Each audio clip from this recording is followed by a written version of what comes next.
Okay, there's a lot of noise going on here, but this is the beginning of my new project, and I have a name for my new project. This is Dan, by the way, and that is to be revealed later.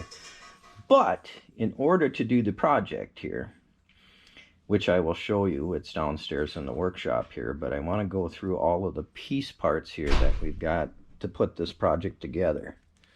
So we have got some extreme flight servo arms here that we bought in order to for each of the servos here. So these are aluminum. They're 23 tooth. You have to look for that. One of the confusing things on this here is that they're tapped for 3mm here, and the hardware in the kit that I got is not exactly up to 3 meters, so I had to find some additional hardware at the local hobby shop to rectify that situation. Well, we will see if that in fact does work for us going forward here. Okay, so I'm dropping all of this stuff. But yeah, that's quite a bit of stuff that we had to order there. I also ordered some servo screws from the Extreme Flight 2, which is a competitor of the plane I did buy here. But we went to the local hobby shop and we picked up all of the necessary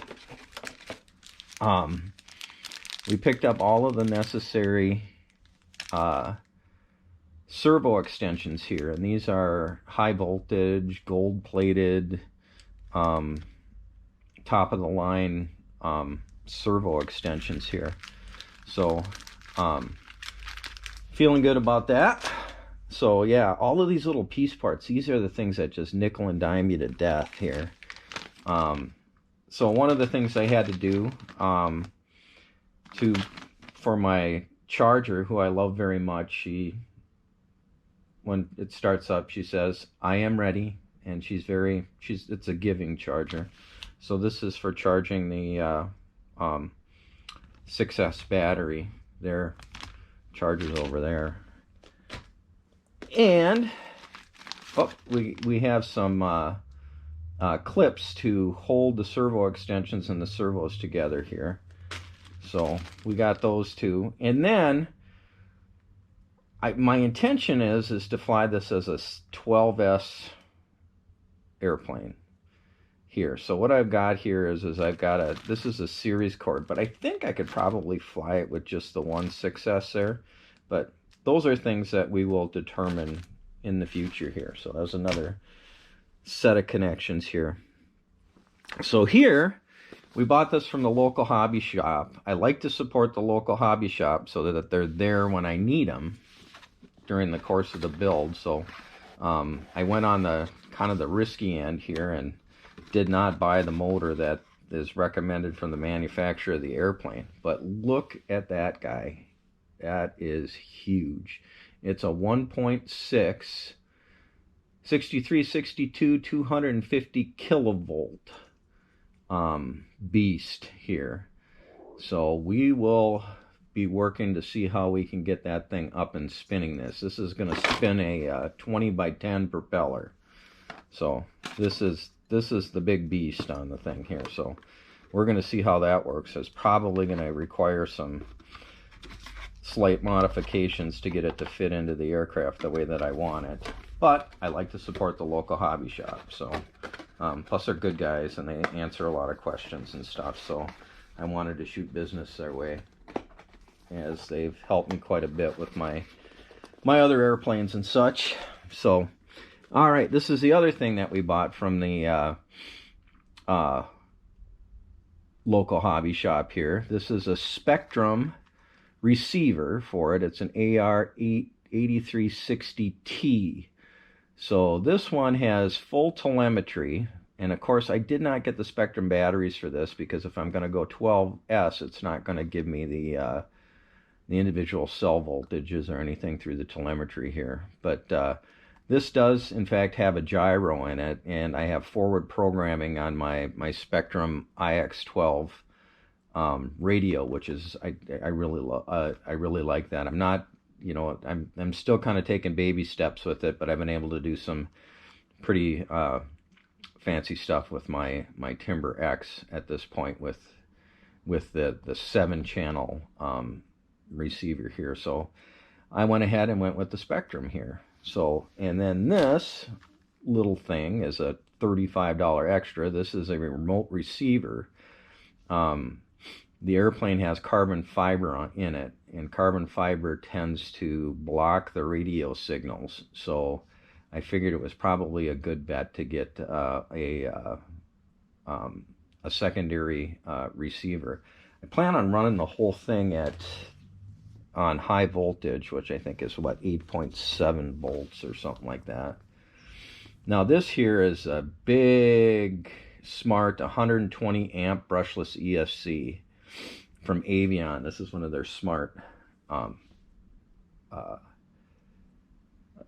ESCs here, and so this one will feed, you know, the voltage telemetry and stuff back to the radio, so I can set alarms as to when the batteries start to get too low, and my receiver will let me know what's going on with the aircraft here. So looking forward to working my way through this thing here. Yeah, 8.4 the BEC output, and I am going to use the BEC. I may at some point upgrade to an external BEC, but this is 8.4 volts adjustable. So it'll do the 6 volts, 7.4 volts, and then 8.4. And I think everything I have is rated for 8.4. So that's good.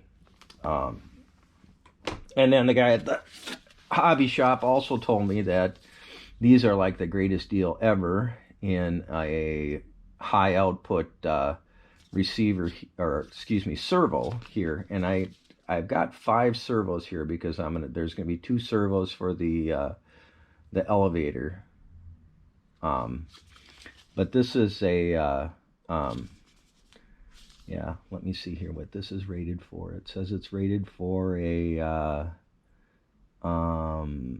6 to 8.4 volts. And at 8.4 volts, this thing puts out 270 inch-ounces of torque. And the airplane itself is calling for, it actually only called for 240 inch-ounce torque. So we're higher than what we need, and it's apparently a pretty good deal here. It seems to be pretty high quality here. So what kills you on these aircraft is that these servos are so expensive. You know, they're $80 a piece, and you got to get 5 of them. So, but you know, I guess the higher quality of the gear, the better the airplane will fly. And then last but not least, I got a couple of 6-cell battery. I got Gens Ace batteries here. And these ones are 45C, 5,000 milliamp. And so they're in, yeah, so a 6-cell is a 22.2 volts, and it's got an EC5 plug in it, which is going to match up with the ESC here. So I got 2 of those there. So that